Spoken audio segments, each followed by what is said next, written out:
Assalomu alaykum bizni hurmatli obunachilarimiz. Bugun mana biz 4-may kuni xudo xolasa yaxshi xonadonga xizmatga kelganmiz.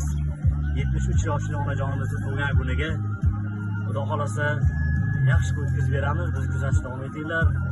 Videolar joylaymiz xudo xolasa yaxshi joylar. Assalomu alaykum. Singillarim, qizlarim, kelinlarim, nevaralarim, mana bugun tabrigimiz bor. Qabul qiling. Sog' bo'linglar, endi chiroyli qo'shishamiz bo'ladi, onajonlar.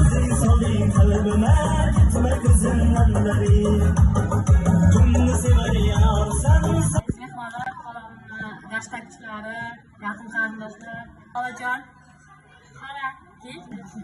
xolajon, umringiz uzoq bo'lsin, vaqtingizga sog', omon bo'ling. Onam o'rnida onam deysiz. Xudolar qabul qiladi, seni arzimas bo'lsin.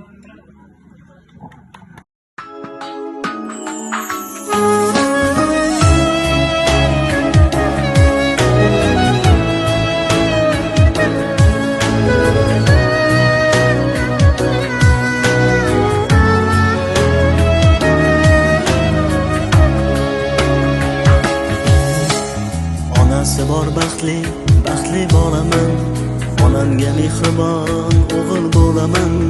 Qo'llari duoda doim men uchun, onamning boriga shukr qilaman.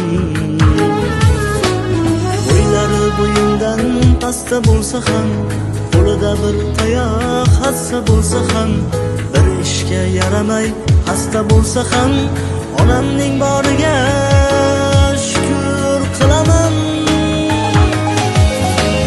Har lahza yoniga shoshib qolaman, onamni hammadan yaxshi ko'raman. Yo'qotishdan juda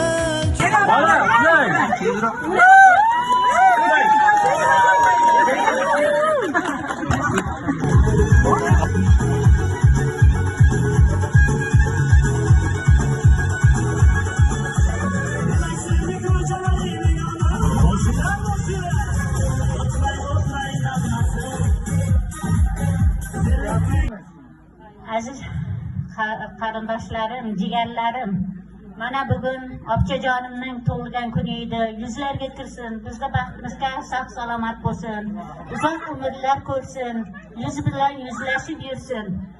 Ziyodil aka bizga shunaqa onalarimizga tug'ilgan kunlar qilib berish nasib qilsin aka. Onajon, yuzga kiring, xizmatimizga rozi bo'lasizlar. Sog' bo'linglar.